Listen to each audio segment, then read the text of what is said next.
오늘 주신 하나님의 말씀은 이사야 28장 14절에서 29절까지 말씀입니다.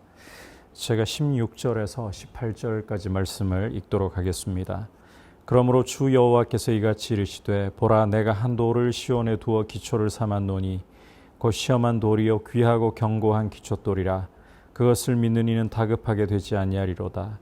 나는 정의를 측량줄로 삼고 공의를 저울줄로 삼으니 우박이 거짓의 피난처를 소탕하며 물이 그 숨는 곳에 넘칠 것인즉 너희가 사망과 더불어 세운 언약이 패하며 수월과 더불어 맺은 언약이 서지 못하여 넘치는 재앙이 밀려올 때에 너희가 그것에게 밟힘을 당할 것이라. 아멘. 오늘 함께 읽은 이 이사야 28장 14절에서부터 29절까지의 말씀은 예루살렘 지도자들에 대해서 하나님이 선포하시는 이 경고의 말씀입니다. 14절에서 이렇게 말씀하고 계시죠. 예루살렘에서 이 백성을 다스리는 너희 오만한 자여. 이 백성의 지도자들에게 왜 경고를 주시는가? 이들이 오만하다는 것입니다.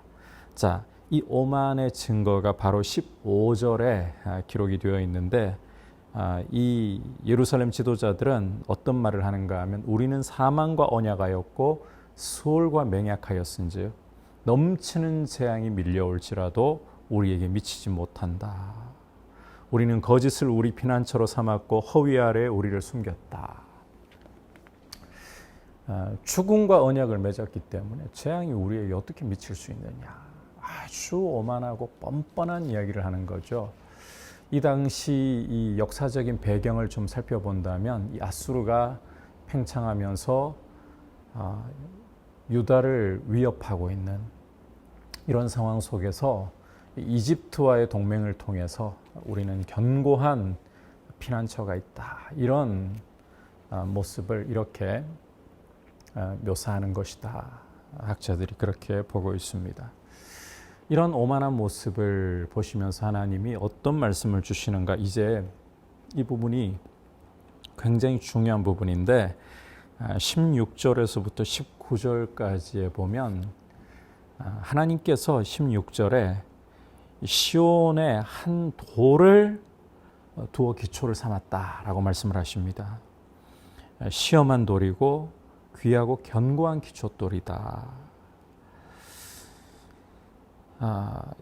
17절에서는 이 돌이 이 정의를 측량줄로 또 공의를 저울추로 삼고 있는데 이 돌을 믿는 자는 하나님께서 이 돌을 믿는 자는 다급하게 되지 않는다. 역사적으로는 이게 구체적으로 무엇을 가리키는지 당시에는 나타나지 않았습니다. 중요한 것은 하나님이 두신, 하나님이 시험하신 돌이라는 거예요. 정의와 공평을 치수로 삼은 돌이라는 것입니다. 결국은 하나님을 의지하고 하나님을 신뢰하는 자가 다급하게 되지 않는다. 구원을 얻게 된다는 것이죠. 이 말씀은 장차 예수님에게 이루어지는 말씀으로 그렇게 우리가 신약에서 말씀을 발견할 수가 있습니다. 자, 중요한 것은 이제 이렇게 하나님을 의지하고 하나님을 신뢰하는 이들은 다급하게 되지 않고 구원을 얻지만 반면에 이 나는 사망과 언약을 맺었다. 소울과 맹약했다. 재앙이 내게는 미치지 않는다. 이렇게 오만하게 구는 지도자들에게 어떤 결과가 올 것인가. 17절 후반부를 보면 우박이 거짓의 피난처를 소탕하고 물이 그 숨는 곳에 넘칠 것이다. 그래서 너희가 사망과 더불어 세운 언약이라 할지라도 수월과 더불어 맺은 맹약이라 할지라도 패하여지고 서지 못하게 될 것이다. 넘치는 재앙이 밀려올 때에 너희가 그것에게 밟힘을 당할 것이다. 역사적인 이야기를 하자면 아수르에 의해서 철저하게 애굽이 조금도 도움이 되지 못하고 철저하게 짓밟힐 것이다. 이렇게 하나님께서 말씀하시는 겁니다. 그래서 이런 재앙이 지나갈 때마다 너희를 잡으며 또 아침마다 주야로 피할 길 없도록 지나가리니 소식을 깨닫는 것이 두려움일 뿐이라. 침상이 짧아서 능히 몸을 펴지 못하고 이불이 좁아서 능히 몸을 싸지 못하는 것 같은 애굽을 의지해봤자, 사람의 손을 의지해봤자 그와 같을 뿐이다. 하나님을 신뢰하고 하나님을 오직 믿음으로 의지해야, 궁극적으로는 이제 예수 그리스도를 의지하고 믿는 자는 다급하게 되지 아니하리라, 구원을 얻으리라, 이 말씀을 주고 계시는 것이죠. 이제 21절 22절에서는 대저 여호와께서 브라심산에서와 같이 일어나시고 기브온 골짜기에서와 같이 진노하사 자기의 일을 행하실 것이다. 여기 이 브라심이라는 것은 다윗이 블레셋 군대를 물을 흩어버린 것 같이 격파했던 이 바알 브라심이라고 주장을 하고 있습니다. 바알 브라심에서 블레셋 군대를 완전히 격파하여 흩어버리셨던 것처럼, 이 기브온이라고 하면 여호수아가 도왔던 부족이 바로 기브온 부족이죠. 이 전쟁에서 하나님께서 여호수아의 기도를 들으시고 가나안 이 왕들의 동맹을 격파하시는데, 심지어 하늘에 해가 멈추고 달이 멈추도록 그렇게 기도를 들으시면서 철저하게 격파하게 하셨던 바로 그 기브온 골짜기, 거기를 떠오르게 하는 것입니다. 그때와 같이 하나님이 일어나시고 진노하신다. 오만한 자들을 철저히 격파하시는데 하나님의 일이 비상할 것이다. 그 사역이 기이할 것이다. 물론 이 가운데에서 겸손히 하나님을 의지하려고 하는 이들에 대해서는 구원의 길을 열어주시는 거죠. 그래서 22절에는 너희는 오만한 자가 되지 말라. 오만한 자가 되지 말라. 하나님의 마음이 바로 이와 같다는 거예요. 오만한 자가 되지 말라. 하나님만을 의지하고 하나님이 시온에 두신 견고한 돌을 믿으라.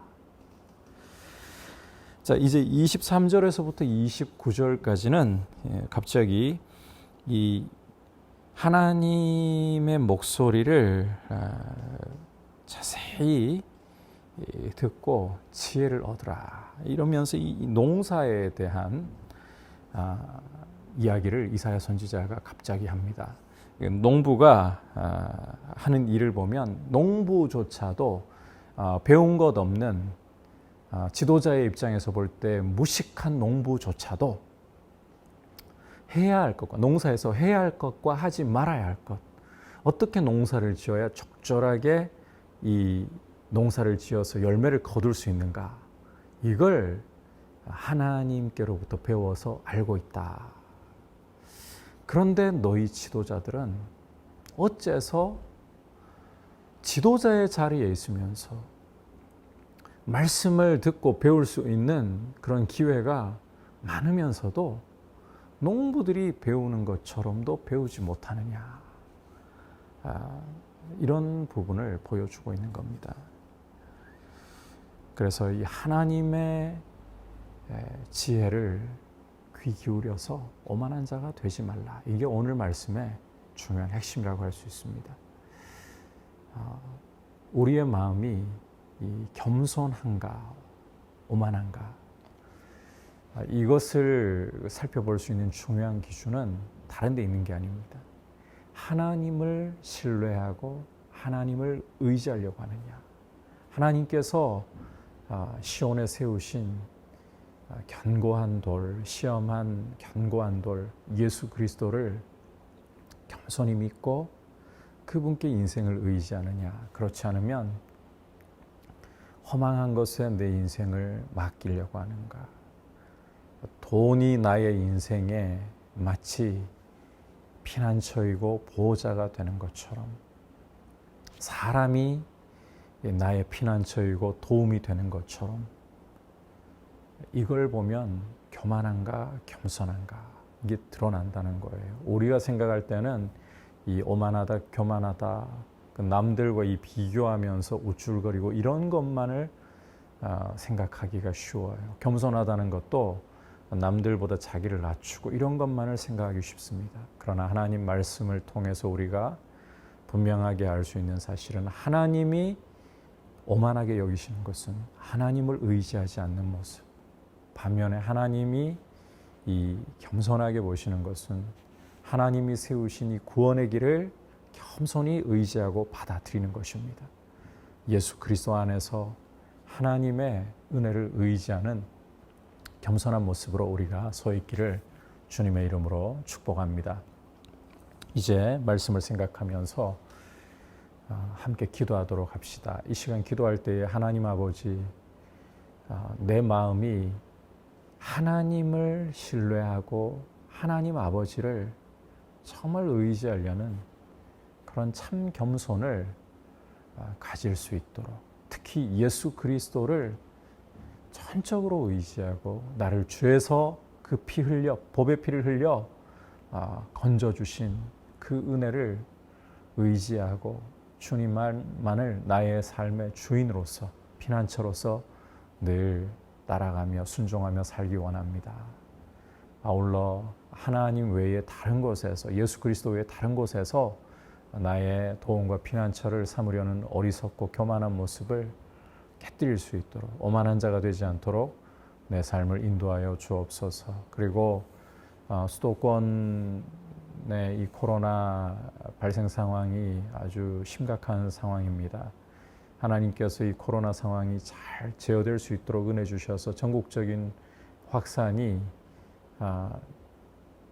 방지될 수 있도록, 무엇보다 하루속히 코로나 사태가 종식될 수 있도록 은혜를 달라고 기도하시고, 특히 교회가 참 어려운 상황 속에 있습니다. 이 코로나 이 매개가 되는 이런 상황이 지금 현실로 다가와 있습니다. 주님께서 교회를 긍휼히 여기시고 주님의 교회의 영광을 다시 한번 회복할 수 있도록 주님을 겸손히 의지하게 하여 주옵소서. 기도하겠습니다.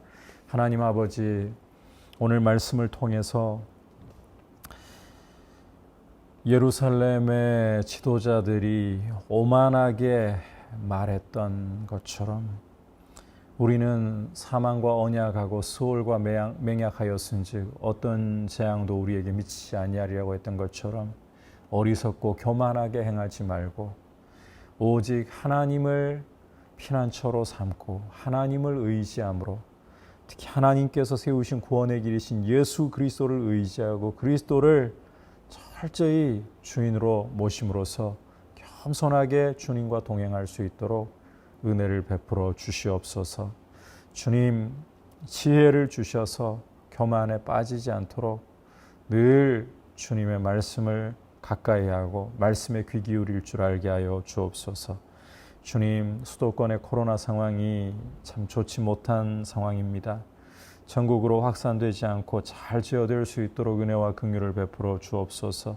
아울러 간구하옵기는 이런 코로나 상황 속에서 교회가 많은 욕을 먹고 있습니다. 주님, 교회가 주의 은혜 가운데에 앞장서서 방역에 힘쓰고 무엇보다 다시 한번 겸손히 주님의 얼굴을 구하면서 교회가 회복을, 그리고 더 나아가 부흥을 경험할 수 있도록 다시 한번 우리 한국교회 일으켜 주시옵소서.